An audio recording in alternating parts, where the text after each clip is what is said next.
What's up guys, it's Leanne Henry and I'm back with another video. So this one is for my realtors, both new and old. You might get something out of this video if you've been a realtor for forever and you're just looking for some fresh ideas, or if you're a new realtor and you're looking for some advice, you've come to the right place. So this video comes requested from one of my friends who's actually a newly licensed realtor in the state of Arizona. So hey LaShawn, this video is for you. Make sure that you guys head on over and follow her on Instagram at LaShawn.Solomon_.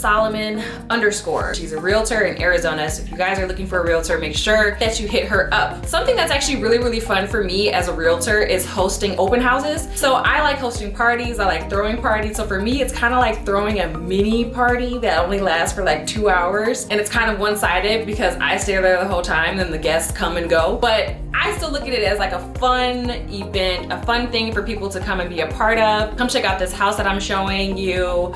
I might potentially get a deal or a new client out of it, and everyone wins. I want to share the way that I prepare and host open houses, and if you guys have any other tips and tricks that you use, drop them in the comments below. This is going to be a collaborative space. I give to you, you give back to me, and we all win and get these coins, okay? For me, before I even host or agree to host an open house, I like to make sure that I do my research. So whether it's a property that I currently have listed personally or I'm hosting an open house for another agent, I'm still gonna do my research. So the top questions that you're gonna get from clients when they walk in the door, they wanna know when the house was built. They wanna know how old is the roof? How old is the HVAC system? How old are the windows? Have they ever been replaced? What type of windows are they? Have there ever been any plumbing issues? So those are all the most expensive things that you're gonna have to pay for if you don't do your research on the front end and make sure that they've either been recently replaced, or if you're okay with spending that money on a fixer-upper. Most first-time home buyers are not okay with spending those really large amounts of money when they first buy their house. So having those answers quickly is gonna really help you get people in the door and through the house as quickly as possible. So after you've committed all of these facts and stats about the house to memory, then you can start circle prospecting and letting the neighbors know about your open house. I like to call 1 to 2 days before. I'll call the neighborhood, hey, I've got an open house on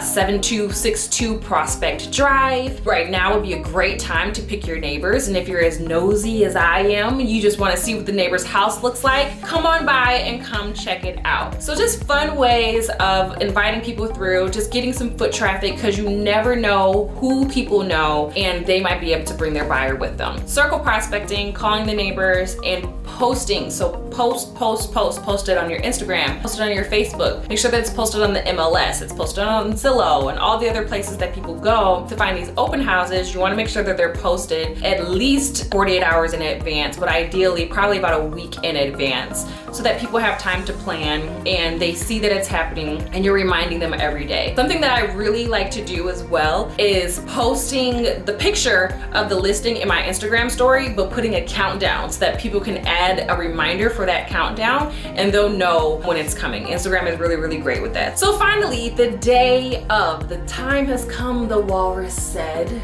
to talk of many things. Do you guys remember that? Is it a nursery rhyme? I don't know. I just remember it from the movie Harriet the Spy. Drop a comment below if you remember that movie, Harriet the Spy. The day of, you wanna make sure you are printing the MLS feature sheets. So you're printing the client view and not the full view that has the public remarks and the realtor remarks. So make sure that you're distinguishing between those two when you're printing. And you're printing with a header and or footer on the page, so that when people take that sheet with them, it still has your information at the top if they happen to not have taken one of your business cards that you're also going to make sure that you have at your open house. As far as sign-in sheets are concerned, I'm an advocate for them for newer agents, just because it helps you build your database. So you can take down people's contact information, their name, phone number, email address. It can be as simple as that. And if they're interested in being contacted, you can follow up within 24 to 48 hours after the open house and potentially create connections that lead to future sales. I have an open house sign-in book, so it's a leather-bound book. I love it because it has pre-written pages and it's really easy for people to just write their name in, check a couple boxes, flip the page, and they're done. Some people don't use sign-in sheets at all because it's just an added pressure for buyers when they're walking through the house. So to each its own, but I do suggest for newer agents to absolutely have sign-in sheets at your open house. As you're driving to the open house, if you've never been to this house before, I would not suggest doing it that way. So you should probably head to the house a couple days before, check out the lay of the land, know the areas. You definitely want to know the local schools. Have those fast facts ready to go in your mind so that you build your credibility and you know exactly what you're talking about, okay? Because these buyers are getting more and more knowledgeable thanks to the internet, which is great and it's exciting, but they can also quickly sniff out a fake if you don't know your business. So make sure that you're not out here looking like a crazy person and trying to fake it till you make it, because they will know. So some things that I like to have at my open house each time are snacks, water bottles, and music. So I have this JBL speaker that I take to every open house, and you can change the lights on it, and it actually moves to the music. So whatever song you're playing, it'll adjust that way. But I like to bring this one because it gets really, really loud, so you can put it in a central location in the house and then they can hear the music from wherever they are.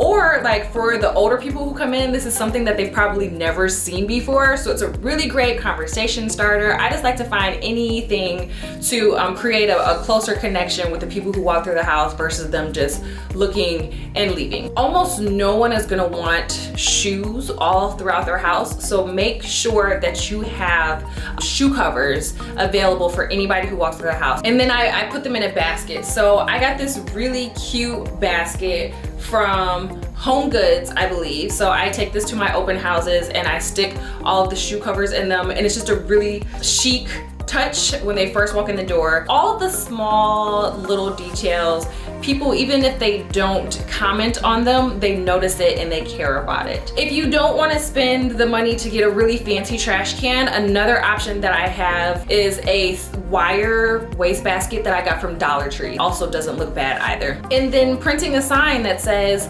"Hi, welcome to our open house. Please take off your shoes." Make sure that you put it in a place where people are gonna see it as soon as they walk in the door, so that they're aware that they either have to remove their shoes or use those shoe covers. Another thing that I like to do is sit in an area of the house that is near the front door, but not on top of the front door, because you look really thirsty if you're just like waiting, like, who's gonna come to my open house? Sit far enough away to where you don't look like, oh my gosh, pick me, pick my house, but close enough to where you're still aware of who's walking in the house, or even for safety reasons, you're not caught off guard if someone walks into the door. And make sure that when you are greeting people, you're greeting them firmly, you're looking them in their eye, so that if something was to happen, you're aware of what everyone looked like who came through the house, or you have some sort of idea. Keeping in the theme of safety, make sure that when you're talking to the clients who are walking through the house, to never give any identifying information about your sellers.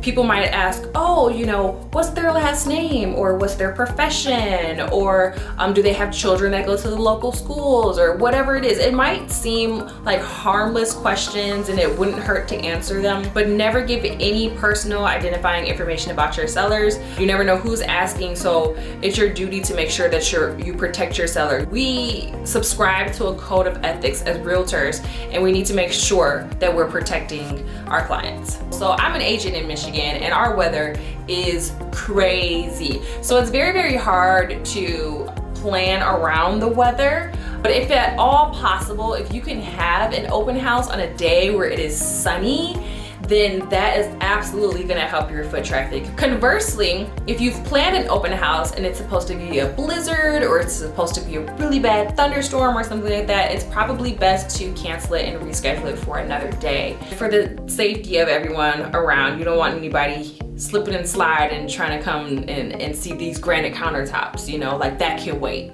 That could wait. As you're driving to the house, you want to get there at least 30 minutes early.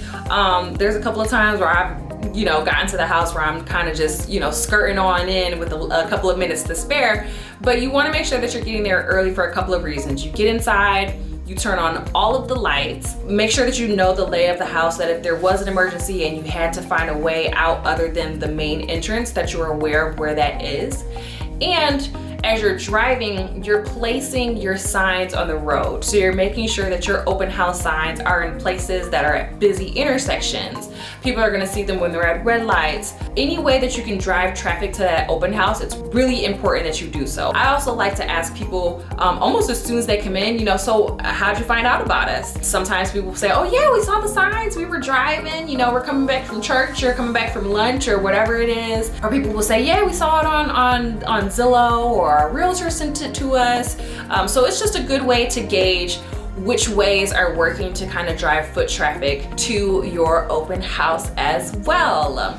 So those are all of the tips that I have on having a successful open house. If you have any additional tips and you're a realtor, feel free to drop them in the comments below. If you have any other questions about being a realtor, feel free to hit me up on Instagram, or you can drop them in the comments below and I'll take my time and answer all of them. Please make sure to like, comment, and most importantly, subscribe. Thank you guys so much for your support, and I will see you in the next one.